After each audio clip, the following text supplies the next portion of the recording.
ये थोड़ा सा ठीक था, एक और बार बोल ही देते हैं। जय गुरु जी, जय गुरु जी, जय गुरु जी। है ना, गले साफ हो जाते हैं, बीमारियां दूर हो जाती हैं। एनीवे, गुरु जी को बहुत सारे नमस्ते, सारी संगत को बहुत सारा प्यार और बहुत मुस्कुराहटें आपकी जिंदगी में। बड़े जन्मों का मैं हमेशा कहती हूँ कि हम बहुत थैंक यू है गुरु जी का कि हमें नहीं पता, हमारे पता नहीं कितने हजारों जन्मों के कर्म, यू नो, माड़े तो किए ही हैं हमने, ऐसा तो नहीं है कि माड़े नहीं किए, पता नहीं कितने माड़े किए होंगे, इतने माड़े किए होंगे कि आप प्लीज बात ना करें। इतने माड़े किए होंगे कि हर जन्म में उसका भुगतान करते करते भी हमारे कर्म नहीं खत्म हो रहे। कोई कहेगा इसका प्रमाण क्या है? पिछला जन्म किसने देखा है? उससे पिछला जन्म किसने देखा है? बट अगर गुरु कहता है और गुरु देख सकता है जो हम नहीं देख सकते, तो सच मानना है। अगर आप सोचे कि साइंटिफिकली किसने प्रूव किया कि पिछला जन्म, रैशनलिस्ट सब कहते हैं कि क्या ये प्रूव किया जा सकता है? आज की डेट में प्रूव किया जाता है और हो भी रहा है। तो साइंस तो फेल है वैसे भी, जो मॉडर्न साइंस है, जो वेस्टर्न साइंस है, वो तो फेल है, पर जो हमारी इंडियन साइंस है वो फेल नहीं है, क्योंकि उनको सब पता था इन सब चीजों के बारे में। तो कितने जन्मों का हमारा संचित कह लो, प्रारब्ध कह लो, पता नहीं कौन से कर्म है। तो गुरु जी से ये अरदास होनी चाहिए हमारी कि जो भी पुराना कर्म है, हजार पुराना कर्म है, पता नहीं कितने हजारों जन्म लिए होंगे, पता नहीं क्या हुआ होगा हमारे साथ। बट एक चीज आप कर सकते हो कि जब मत्था टेको, हर बारी कोई भी सत्संग हो, कोई भी कहीं चीज हो, मतलब बड़े मंदिर जाओ, सत्संग में जाओ, तो गुरुजी तो आके बैठते हैं ना, चरण तो है ना उनके। किसी भी एक बड़े मंदिर में ही चरण नहीं होते कि वो सिर्फ एक ही जगह बैठे होते, बाकी जगह तो गायब, ऐसा नहीं है। जहां सत्संग होता है, जहां वो अपने चरण क्या कहते हैं डालते हैं, या चरण अपना लेके आते हैं, खुद आ जाते हैं, वो वहां पर सिर्फ मत्था टेकते टाइम बोलो, मैं जानू ना कि मेरे कर्म क्या है, मैं नहीं जानती कि मेरे पिछले जन्म के कर्म क्या है, जो आपने बुलाया है, जो आपने इतनी मेहर करी है, तो ये सारे जितने भी कर्म है वो आपके चरणों। मैं नहीं जानती कि कौन, मैं कहाँ से आई हूँ, मैं कौन थी, मैं क्या थी या क्या था, मैंने कौन सा ऐसा कर्म किया या भुगतान किया या क्या नहीं किया, जाने ना। बट ये जरूर कह देना चाहिए कि गुरुजी ये लो, ये सारी पोटली रखी, जानती नहीं हूँ पोटली में तो आप ही को पता है क्या है, बट जो मेरी समझ है या मेरा भार है, ये आपके चरणों में, क्योंकि मुझे नहीं पता कि मुझे इसका करना क्या है, कर्म कैसे काटूं, ये कैसे करूं, वो कैसे करूं, हजार तरह की तरकीबें बन जाती हैं। ऐसे कर्म काट हो जाएगा, ऐसे करोगे तो ऐसे कर्म काट हो जाएगा। कोई असल चीज तो बताता ही नहीं है कि कर्म काट कैसे होगा। जब, और ये आप सोचो बहुत लकी हो कि गुरुजी ने हमको सबको बुलाया। ऐसा नहीं है कि सिर्फ उन्होंने आपको फिजिकली नहीं बुलाया है, वो जब चोले में थे आपको नहीं बुलाया, पर ये सोचो आज आप बैठे हो तो बुलाया है ना जिन्होंने, कितने प्यार से उन्होंने आप सबको बुला के बैठाते हैं। देखो कितनी बड़ी महिमा है उनकी, कि ऐसा माहौल नहीं मिलता। हम कितने दिन भटकते भुटकते, आप देखो सुबह से लेकर शाम तक क्या स्यापे ही नहीं हो खत्म होते, कभी परिवार के नहीं खत्म होते, कभी बिजनेस के नहीं खत्म होते, कभी बीमारियों के नहीं खत्म होते, कभी कुछ ना कुछ, सारा दिन हम उसी में लगे रहते हैं, सारा दिन सुबह से लेके रात तक। बट जब हम यहाँ बैठे होते हैं तो हमें लगता है कि यही स्वर्ग है, यही है हमारा जीवन, बाकी बता नहीं। सो ये जो फीलिंग आपके अंदर आना कि यही स्वर्ग है और यही जो आप कहते हैं ना, यही जीवन है हमारा, ये आपको एक छोटा सा गुरुजी एक एग्जाम्पल देके बताते हैं। इन्हें कहते हैं स्वर्ग। you know, in Punjabi we say hai Swarga, this is what Swarg is all about. So उनका शुक्राना है, उनको बार बार शुक्राना है कि ये ऐसे में माहौल मिला है। कर्म वो देखिए, हमें तो पता ही नहीं, हम कहाँ जाए पिछले जन्म में, पहले तो पास्ट लाइफ रिग्रेशन में जाओ स्यापा, वो भी गुरु जी ने बंद करा दी थी। तो कई करते थे, उनको बोला बंद कर दो, फिर कर क्या लेंगे हम पास्ट लाइफ में जाके, पता ही नहीं लगना। पता लगा पास्ट लाइफ में जाके देखा हाय कितने गंदे माड़े कर्म अगे ने, डिप्रेशन में वैसे आ रहा बंदा है ठीक होने की जगह। और कर भी क्या लेंगे हम जब हम पिछले जन्म का कर्म देख भी लेंगे। बस ये मान लेना है कि कुछ ऐसा है गुरु जी के पास जो हमारे कर्म काट करता है। और कर्म काट कैसे हो, सब बोलते हैं अच्छा ये मंदिर में चले जाओ, बड़े कर्म सुधर जाएंगे, उस एस्ट्रोलॉजर के पास चले जाओ, वो उपाय बताएगा बड़े अच्छे अच्छे, यू नो ये कर ले, वो दान कर ले, इसको कर ले।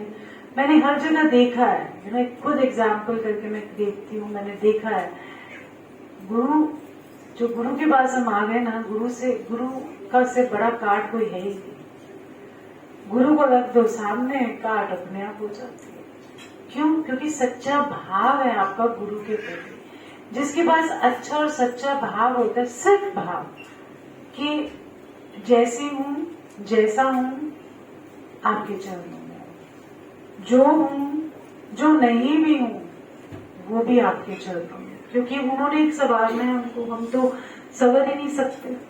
किसी ने बोल दिया कि अच्छा चलो क्या कहते हैं, कुछ बहा दे, कुछ ये कर दे, कुछ वो कर दे, वो भी नहीं होता जब तक हम अच्छे ना बने, जब तक हमारे अंदर दयालुता नहीं आएगी, जब तक हमारे अंदर किसी का भला होने की एक फीलिंग नहीं आएगी, इसका भी भला पहले इसका हो जाए कोई बात नहीं। तो जब तक वो दयालुता की फीलिंग, वो निष्काम सेवा की भाव नहीं आएगी, तब तक कर्म काट हो भी नहीं सकते। मंदिर हम कहते हैं ना, बड़े लोग कहते हैं कि हम तो बड़े मंदिर में जाके सेवा करते हैं, हम सत्संगों में सेवा करते हैं जी, कर्म काट के लिए, है ना। वो यही है 90%, 95% समझ लो कि सब कहते हैं कि ये कर्म काटने की सेवा, कर्म काटे सेवा मिल रही है, हमारे कर्म कट रहे हैं। ये कोई एक्सचेंज प्रोग्राम नहीं। सेवा आपको बख्शी गई, मान लो आपको सेवा मिली, भाई गुरु जी की कृपा है, तो इन्होंने सिफारिशों से भी लगाई होती है by the way, but doesn't matter. चलो मान लो सिफारिश से भी आपकी सेवा लग गई, इससे कहा, उससे कहा, मैनेजमेंट से कहा, जो भी है मिल गई सेवा, ठीक है। उस सेवा को लेके इतना उछलते हैं कि देखो जी पहचान हमारी पहुंच कहाँ तक है, ठीक है। अभी तो आप बड़े मंदिर पहुंचे हो, गुरु तक तो पहुंचे ही नहीं, आप सिर्फ दीवारों तक पहुंचे हो। अंदर जो गुरु बैठा है, जिसके साथ आपकी कनेक्शन वाली, वहां तक तो पहुंचे ही नहीं, सिर्फ दीवारों में ही फंस गए। बड़ा मंदिर इतनी पावरफुल जगह क्यों है? क्योंकि वो स्ट्रक्चर है? नहीं। गुरुजी ने अगर मंदिर बनवाया, अगर सारे जगहों पे ईंटें हैं, सब कुछ है, बट उसके अंदर क्या है ऐसा? गुरुजी की एनर्जी है। गुरुजी खुद साक्षात वहां होते हैं। और सत्संग में भी आप देखो, है तो ये घर 4 दीवारी का, सुंदर भी सजाया होगा, हर जगह सब कुछ अच्छा होगा, पर जिस दिन सत्संग होता है वहां की दीवारें भी बोलती हैं। क्यों बोलती हैं? क्यों वाइब्रेशन फील होती है? क्योंकि वो आके बैठते हैं और महसूस करवाते हैं। हमारे जैसे लोगों को अक्ल ही नहीं, हम क्यों मारे फिरते हैं। बड़ी सिंपल तरीका है, कर्म काट हो रहे हो या नहीं हो पता नहीं, सेवा जिस दिन आपने सोचा कि गुरुजी ने मेहर करके सेवा दी है, जैसे भी दी, सिफारिश दी, वैसे ही लग गई, चलो वो भी सब छोड़ देते।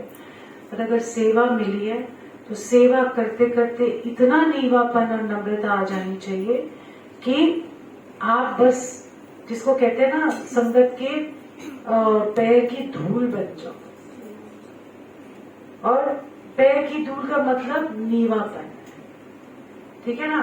नेक्स्ट टाइम एक शब्द लगाऊंगी, राख लियो भगवान, ठीक है। उसमें बताऊंगी कि किस किस स्टेजेस की अगर आपको दर्शन पाने या उनको महसूस करना है, और ये कर्म कांड अगर आप सोचोगे, पर आप जैसे जैसे सेवा करते जाओगे, गुरु अपने आप स्पीडीली, मतलब 100 गुना ज्यादा एक चुटकी में आपके कर्म का कार्ड मिल जाएगा, खत्म हो जाते हैं आपके कर्म। बट उतने लेवल तक पहुंचो तो सही। कर्म कटा रहे हैं, चोट लग गई, कर्म कट गया, पॉजिटिव बात है, ऐसा नहीं कि नेगेटिव बात है, पॉजिटिव बात है कि भाई चोट लगी, आपने उसको ऐसा पॉजिटिव एटीट्यूड दे दिया कि चल कोई कर्म या कष्ट ही कट गया होगा। अब कटे ना कटे पता नहीं, हमने तो बोल दिया कि कष्ट कट गया होगा, कर्म कट गया होगा, पता नहीं हमें उस चीज का। बट उस वही एक सिर्फ चीज कहना, तो एक पॉजिटिव एटीट्यूड आपका, आप एक पॉजिटिव एटीट्यूड पहले नहीं था। थोड़ा किसी को लग रहा हाय मर गया, थोड़ा किसी को लग भी जाता हाय लहू लुहान हो गया, जैसे मेरे फादर लोग थोड़ा सा लग रहा है मैं तो मर गया, मेरे लहू लुहान हो गया, मैं तो बहु लहू हो गया। मैं आपको सिर्फ एक बात बता रही हूँ कि है हाय छोड़ के हम उसको सोचते चल कोई बात नहीं करते, कमर दर्द हो रही है, चल कोई बात नहीं, बैठने को तो मिल रहा है सत्संग, ठीक है ना। सो कर्म काट के लिए अगर आप सेवा करोगे तो वो उतनी स्पीडली नहीं जाएगा। फिर कहोगे मैं तो इतनी सेवा करती हूँ या करता हूँ, पर मुझे तो मैं तो वहीं का वहीं रह गया, है ना। नहीं, आपका जब तक अंदर नहीं बदलेगा तब तक आपका सेवा भी परवान नहीं चलेगी। जहाँ निष्काम सेवा है वो परवानगी चढ़ती है, नहीं तो बाकी जाते जाओ मंदिर, करते जाओ सेवा, झाड़ू लगाए जाओ, पोछे लगाए जाओ, बैच पहने जाओ, वो करे जाओ, कुछ नहीं मिलना उससे। क्यों? क्योंकि गुरु तो बैठा अंदर सारी रिपोर्ट कार्ड बना ही रहा, वो देख ही रहा, तो इसलिए हमको उन सब चीजों में नहीं पड़ना। कर्म कार्ड तभी होगा जब आप निष्काम भाव से सेवा करोगे, चाहे सत्संग में करो, चाहे आप बड़े मंदिर में करो, चाहे दुनिया में कहीं भी करो, सेवा करनी है तो निष्काम भाव से करो, लेन देन की नहीं। आज मैंने सेवा करी तो इसका फल तो जरूर मुझे मिलेगा। तो ये सब नहीं करना है, कार्ड अपने आप गुरुजी करेंगे आपको क्या करना है इन सब चीजों। और बड़ी अच्छी चीज, हमें तो पता ही नहीं होता था सेवा के मायने क्या होते हैं और क्या है। बहुत सिंपल और सरल तरीका है, किसी भूखे को खाना खिला दिया, खिला के भूल जाओ कि आपने खिलाया, क्योंकि आप खिलाने वाले नहीं है। बट जो भाव गुरुजी ने उस टाइम पे आपको डाला कि ये भूखा है, इसको खाना देना है, इसकी भूख जो उसकी तड़प है वो आप तक पहुंच रही है और आपने इसको खाना खिलाया, ये समझो गुरुजी की मेहर है। कैसे मेहर है? खाना खिलाने या अन्न देने की नहीं, भाव आने की मेहर है। जो आपके अंदर ये भाव आया कि ये भूखा है, इसको देना है, जरा कई दिन से भूखा, इसको खाना खिलाना है, इसके तन पे कपड़े नहीं है, जाते फिरते उसको एक कपड़ा नहीं दे दिया, क्या हो गया? सर्दियों में तो खासकर चप्पल नहीं है, इसको चप्पल जाके दे दी। बात अंदर के भाव के आने की है, बात वो नहीं है कि चप्पल दे दीजिए, नहीं, भाव आएगा। और कैसे आएगा? जब आप सत्संगों में आते हो, गुरुजी के साथ जुड़ते हो, जब आपका हृदय परिवर्तन होता है, जब आपका अंदर धीरे धीरे चेंज होता है, तब जाके ये भाव आता है और तब जाके आप कुछ करने, सेवा करने लायक बनते हो, है ना।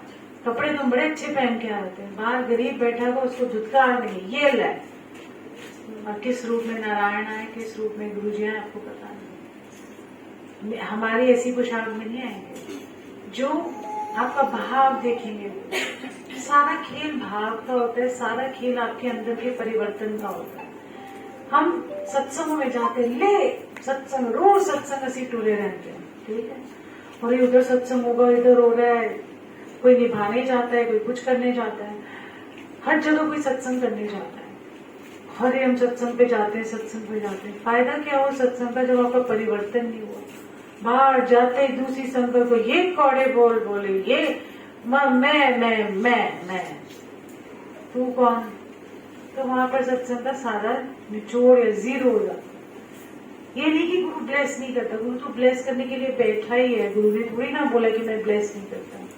वहां तक पहुंचो तो सही, घड़ा खाली करो तो सही, तभी तो उनकी ब्लेसिंग आपके अंदर आएगी। इतना घड़े भर के हम चले जाते हैं और मुझे बोलते इस घड़े के अंदर कुछ डाल दो, है ना, इतना पूरा करकट हमारे अंदर भरा है। ये मत सोचो, ये सोचो कि एवरी टाइम इनको लंगर खिला दिया, लंगर खा लिया, प्लीज फिर जा सकते हैं चुपचाप पार्टी। सो जितना भी हम सोचते हैं कि हमने ये कर लिया, एक सत्संग अटेंड कर लिया, चलो ब्लेसिंग मिल गई, कुछ नहीं। जब उन्होंने ब्लेस करना होता है ना, तो आपको पकड़ के बुलाते हैं, बैठाते हैं और ब्लेस करते हैं। ये नहीं है कि हम ये सोचते हैं गॉड हमारो सत्संग में जा रहे हैं तो ब्लेस हो जाते हैं, नहीं। चाहे 2 घंटे हो, चाहे आधा घंटा बैठे हो, अपने अपने बात मत करो प्लीज, अपने समय अनुसार अपने घर के काम खत्म करके आओ और बैठ जाओ। गुरुजी ने नहीं बोला कि पहले ही आ जाओ 2 घंटे, ऐसा नहीं, स्ट्रिक्टनेस नहीं है किसी चीज की। आप आ सकते हो तो आके बैठ जाओ, नहीं तो अपने घर के काम खत्म करके आ जाओ। और जिस टाइम आओगे, क्योंकि आपका भाव अच्छा है, पर आपने घर का भी काम करके आना है, या आपने अपने ऑफिस का निपटा के भी आना है, वो निपटा लो। कोई जल्दी नहीं है, बैंड से पहले पहुंच जाओ सारे, नहीं पहुंच सकते। प्रैक्टिकल हमें बनना चाहिए, जो पहुंच सकते हैं वो पहुंचे, जो नहीं पहुंच पाते हैं, जिनको अपना लगता है कि हमने ये करना है वो करना है, मेरे तो सत्संग में तो मेरे से नहीं हो पाता, मैं आ ही नहीं पाती, नहीं आती तो कोई बात नहीं है। गुरुजी बैठे, उनको पता है कि आपकी जब आपके मन में आ गया कि मुझे सत्संग में जाना है, मैं ये सारा निपटा के सबका ख्याल रख के फिर मैं सत्संग में आ रही हूँ, तो गुरुजी उसको बहुत ज्यादा मानेंगे। हालांकि वो कह रहे 2 फुलके भी बना के आई, मेरे को 1 ही खिला गई, हूँ तुरी रही सत्संग से चली गई, चलो गया देखो काम पे छोड़ के, नहीं, पूरा काम करो और आ जाओ। जिस टाइम आओगे मत्था टेकोगे, उस टाइम से गुरु जी की वैसे ही महल शुरू हो जाती है। तो ऐसा नहीं है कि उनको पता नहीं है कि भाग दौड़ कर गया। जैसे गुरु जी ने एग्जाम्पल दिया था एक बार, वो बंदी आ जाती थी बड़ा चमक चमक के, सारा आ गई, बैठ गई 6 साढ़े 6 बजे, आती रही, उसको बड़ा अच्छा लगे, तो उसको अच्छा लग रहा है, मतलब मान लो हम सबको अच्छा लगता है सत्संग में आना, ऐसा तो नहीं है। सोचते हैं कि हम जल्दी पहुंचे, जल्दी चले जाएं, चलो बैठे, कोई तो लालच से बैठने की जगह पर लेने जाते हैं, कई लोग होता है चलो शब्द सुनने, या जो अपनी अपनी आपकी अंदर की बात है। तो वो आया करती थी फटाफट, तो गुरु जी ने कहा तेरा की फायदा है, तेरी सास में तो रोटी नहीं खा के आती, ना वो बना के आती, उन्होंने भूखा छड़ के आती।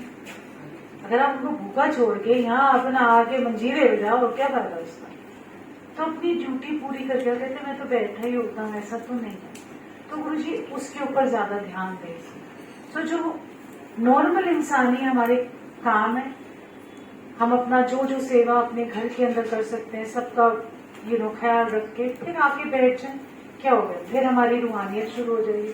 पहले इंसान तो बन जाए, पहले ही रूहानी बनना शुरू कर देते, इंसानियत तो आई नहीं, तो पहले इंसानियत आएगी फिर रूहानियत आएगी। तो हम जो मर्जी करिए, जो जीवन का सफर है, कि अगर हम हमारे अंदर एक जिसको कहते हैं ना, हम पैदा तो होते हैं इंसान की तरह, दिखते भी इंसान की तरह है, पर जो हमारे अंदर की क्वालिटीज है ना, वो जानवर की ज्यादा बन जाती है।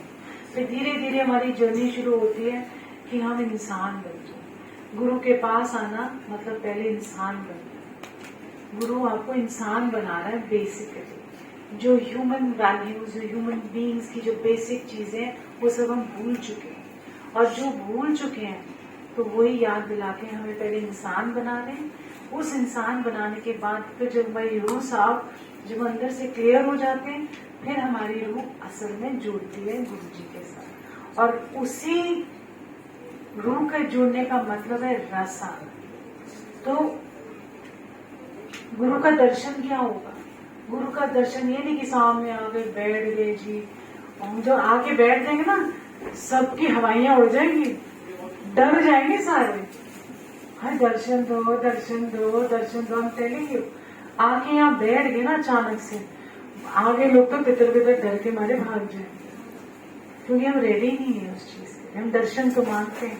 तो दर्शन क्या है? असल दर्शन गुरु जी का वो है जो हमको रस देता है। हम क्यों सत्संग में आते हैं?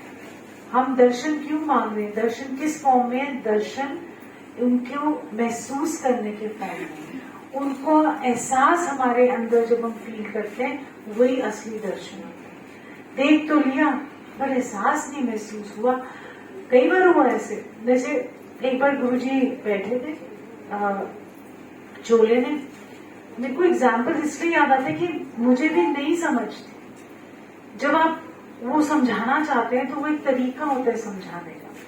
जैसे एक बार जब मैं बैठी होती थी, जब शब्द कीर्तन चल रहे थे तो बड़ा रस आता था, मैं अपना धुन में खो गई, शब्द समझ आए ना आए, शब्द ही नहीं आते, 2 लाइन इधर समझ आती थी, लास्ट की 1 लाइन समझ में आती थी, नहीं आती थी मुझे शब्द की समझ, थोड़ी बहुत इधर उधर 2-3 वर्ड इधर जोड़ लिए, गुरुजी बैठे, बस हो गया। जब ये बात हुई तो बड़ा रस आना, मुझे बस खो जाना उसके अंदर। कई बार गुरुजी आके उठ के चले जाते थे, मैं बैठी रहती थी, सारे उठ के बैठ गए, मुझे कुछ नहीं पता होता। एक दिन ऐसी बैठी थी, गुरुजी सामने बैठे, मैं आपको एग्जाम्पल इसलिए दे रही थी, जैसे मान लो गुरुजी अगर यहाँ सामने बैठे और हम बैठे, तो रस तो आना चाहिए, है ना, आना चाहिए ना, जब गुरुजी भी साक्षात बैठे हैं रस भी आना चाहिए। कैसे रस नहीं आएगा, शब्द चल रहे हैं, गुरुजी बैठे हैं, तो नहीं आया, मुझे उस दिन आया ही नहीं। 1 घंटा ना ऐसे 2 घंटे ऐसे देखूं, फिर वैसे देखूं, पागलों की तरह। मैंने कहा आज तो मुझे कोई रस ही नहीं आ रहा, कोई भी रस नहीं आया, कोई फीलिंग ही नहीं आई। तो मैंने गुरुजी को बस अंदर बोला, बाहर नहीं। तो मैंने कहा गुरुजी आज मुझे लगता है कि मेरी लाइफ है ना बेकार है, धरती फटे, मैं अंदर समा दूं, क्या करना है इसे जीवन का, जब रस ही नहीं है इस जीवन के लिए। ये अंदर की बात है। ये सब हो गया, मैं लंगर खा के बाहर हाथ धो के मैं ऐसे अपने मन में बोली, मैंने कहा आज का दिन ही बेकार हो गया, आज तो आना ही गुरुजी के पास सही नहीं हुआ, आज तो मुझे लग रहा मैं बस नहीं, मुझे जीना ही नहीं है, क्योंकि रस ही नहीं आया। एक्सट्रीम, एक जब आपको रस नहीं आता ना तो आपको एक्सट्रीम पोजीशन पे पहुंच जाते हो कि आपको लगता है कि अब इसके बाद जीवन अच्छा नहीं है। एनीवे मैं अंदर आई, जब मैं लाइन में लगी हुई थी, अंदर ही बुड़ करे जाती, और रस नहीं आया, रस नहीं आया, रस नहीं आया। मतलब देखो, एक वेस्टर्न थॉट वाली बंदी को रस का मीनिंग कैसे, मुझे नहीं पता रस क्या होता है, बट उस टाइम पे गुरुजी ने पता नहीं कैसे मेरे को चेंज कर दिया कि मुझे वो रस की फीलिंग आनी शुरू हो गई तब से। तो मैं अंदर आई, तो अंदर आते ही दूर से जैसे मैं गुरुजी के हाथ चूम लेती थी, फिर उनको मत्था टेकती थी। तो उस दिन गुरुजी ने पहले ही अपना हाथ बढ़ा दिया, हाथ सिर्फ ऐसे, मुझे तो मैं पहुंची भी नहीं तब तक ऐसे सीधा हाथ बढ़ा दिया, और सीधा हाथ बढ़ा के उन्होंने मेरे को 3 बार मेरे हैंड्स को स्क्वीज किया, मतलब इतनी जोर पुले हाथ, इतना दम उनके, तो हाथ मुझे तो पता ही नहीं कि हड्डी टूट रही है या क्या हो रहा है, कुछ नहीं पता। पर जैसे वो स्क्वीज करते गए, वो रस इतना आया, मैं तो बस, वो इतना रस उन्होंने उस टाइम पे दिया कि मैं जब वापस आगे लेके जा रही थी, मैं ऐसे ना एक्चुअली नाचते हुए जा रही थी, मुझे नहीं पता कोई मुझे बुला रहा है नहीं बुला रहा, आई डोंट केयर। तो उनको जिस बात का पता था कि रस क्या है, वो जो रस मिला ना, तो उस रस के पीछे जो ये हम भाग रहे हैं ना, ये जो आप सेवा करते हो रस, जो आप आते हो सत्संग में रस, जो आप एक दूसरे को मिलते हो या बैठते हो आपस में, ये भी रस है। ये किसका रस है? गुरु ने दिया ये रस, और रस रूहानियत है। तो पहले इंसान बनो, फिर ही रूहानियत जागेगी, नहीं तो कोई नहीं। पहले ऐसी घंटियां लेके बैठ जाइए, तो उठे मां सेवा कर रहे हैं, असि उत्थे कर रहे हैं, बड़े मंदिर में मेन हॉल की सेवा मिल गई, इधर की मिल गई, 2-4 लोगों की लल्लो चप्पो कर ली, परमात्मा की कर लो, गुरु की कर लो। मिलना तो गुरु से ही है, करना तो गुरु ने ही है। तो इसीलिए कभी भी ये ना सोचो कि आपका कोई कहीं काम आएगा। जैसे कई बार मुझे कह रहे थे, इधर आते हैं, कई संगत में लोग आते हैं, यहाँ नहीं तब भी अपनी नेटवर्किंग करने आते हैं। अच्छा ये IAS ऑफिसर, इससे काम निकलवा सकता हूँ, अच्छा ये उधर का है, इसका कॉन्टैक्ट नंबर ले लेता हूँ, इससे काम निकलवाऊँ। या कोई बिजनेसमैन आ गया, चलो इसके साथ बिजनेस की, या कोई किसी का मतलब कोई भी निजी मतलब था, कमर्शियल लोग, बहुत लोग तब भी आते थे कमर्शियल देखने के लिए। चल वहां पर ना बड़े बड़े लोग आते, कॉन्टैक्ट बड़े अच्छे बनते हैं, ठीक है। ज्यादातर लोग आज भी ये करते हैं, जाते हैं बड़े मंदिर जाएंगे सत्संग में, अच्छा बड़ा घर है, कॉन्टैक्ट बना के रखना चाहिए, कभी ना कभी काम आएगा, कोई ना कोई बिजनेस में मुझे करना है। बट नहीं, जो इनको सौंप दिया तो अपने आप वो आ जाएगा। मैं सच बता रही हूँ, जिसके पीछे आप भागोगे ना वो आपसे दूर भाग जाएगा। तो जिसके पीछे भागना है, जिस गुरु ने आपको बुलाया, इतना सुंदर आपको एक माहौल दिया, बड़े जन्मों बाद आप इस माहौल में आए हो, ये मत सोचना हर जन्म में नहीं मिला है हमको, इस जन्म में ही मिला है। कोई भी हो, मैं हूँ, आप हो, कोई भी हो, इस जन्म में आपकी पूर्ति हो रही है। अगर ये बात समझ जाओगे तो मैं आपको बता रही हूँ कि प्रॉब्लम आए नहीं आए, स्यापा वो तो होनी ही है, कोई ना कोई। बुढ़े हमने भी तो होना है, कभी हमारे घुटनों में दर्द हो जानी है, कभी कमर दर्द हो जानी है, कुछ ना कुछ तो होगा ही, क्योंकि शरीर है। बट सबसे ज्यादा ये चीज है कि जो यहाँ मिल रहा है ना, अरे कुछ नहीं, जो मिल रहा है ना उसके पीछे तो खिंचे चल रहा है। सो सब कहते हैं सत्संग सुना, ये सुना, वो सुना। मैं कहती हूँ ये छोटी छोटी बातें अगर आप याद कर लोगे ना और इनको याद रखोगे तो जुड़ने, गुरुजी के साथ कनेक्शन बनाने में कोई दिक्कत नहीं होगी। नहीं तो बड़े बड़े कसीदे दसे जाते हैं, ऐसे ऐसे जोड़ना है। कोई नहीं आपको बता सकता कैसे जोड़ना है, कोई बता ही नहीं सकता इस दुनिया में कैसे जोड़ना है। क्यों? क्योंकि आपका सबका अलग अलग कनेक्शन है। जब गुरुजी कहते हैं 1-to-1 कनेक्शन, तो मेरा जुड़ने का तरीका अलग है, आपके जुड़ने का तरीका अलग है। सो इसीलिए मुझे लगता है कि गुरुजी आपको जो बुलाते हैं कनेक्शन वो अपने आप बनाएंगे। कोई गा के कनेक्शन बनाएगा, कोई नाच के बनाएगा, चुपचाप बैठ के अंदर अंदर आपका गुरुजी आपसे कनेक्ट होते हैं। कोई भी दुनिया में ऐसी कोई तरकीब नहीं है किसी के पास कि जो कनेक्ट कर सके, वो कनेक्ट कर दें तो हम कनेक्ट कर दें। तो इसलिए गुरुजी थैंक यू सो मच। बोलने को तो बहुत कुछ होता है, बाकियों को और किसी ने सत्संग करने तो जरूर करें। और धीरे धीरे सोचो, सेवा के पीछे मत भागो, सेवा आपके पीछे भागो। लोग कहते हैं कि हमें सेवा के पीछे भागना नहीं, आप फ्लो में चलिए, कोई मनाही नहीं है। लोग पागल हुए पड़े, सिफारिश लगा के बड्डे मंदिर सेवा मिली, सारा कर्म कट जाएगा, सारी लाइफ सौखी हो जाएगी। वो नहीं रहा ऐसे। जितना भागोगे, जितनी सिफारिशों के साथ सेवा में जाओगे, कोई कर्म काट नहीं होएगा, फिर वहीं के वहीं रहोगे। फिर गुरु जी को बोलोगे ऐसी तो कितनी बारी आते, तुसी तो साडा कोई काम ही नहीं किता, असि सेवा भी करते हैं, असि यह भी करते हैं, सबका भला भी सोचते हैं, बट एक्चुअली सोच नहीं रहे होते। ठीक है, सेवा जैसे मन में है सेवा है, पर जैसे, और आपने किसी को नहीं बोला, जैसे वो सेवा आपके हाथ आती है ना, जब आपको मिलती है, तो वो होता है कनेक्शन। ये नहीं कि सिफारिश नहीं जाके तू उसको जानता है, तू उधर बोल दे, तू उधर बोल दे, नहीं। जो ये करते हैं उसको मजा ही नहीं आता, उसको सेवा नहीं ले सकते। सो बहुत सारा प्यार सारी संगत को, बहुत सारी मुस्कुराहट और सिंपल तरीके से गुरुजी से जुड़ो, 1-to-1 कनेक्शन बनाओ और खूब सारा प्यार करो। सब चीजें छोड़ दो, बैठ जाओ और कनेक्ट हो जाओ गुरुजी से। कोई आपको सिखा नहीं सकता गुरुजी से कनेक्शन, पुरानी संगत भी नहीं सिखा सकती आपको गुरुजी से कनेक्शन बनाना, क्योंकि हम कनेक्शन बना ही नहीं सकते। आप बैठ सकते हो, धुनी रमा सकते हो, बट परमात्मा, जब तक आपका भाव इंसान का अच्छा ना हो तब तक कनेक्शन बनेगा ही नहीं।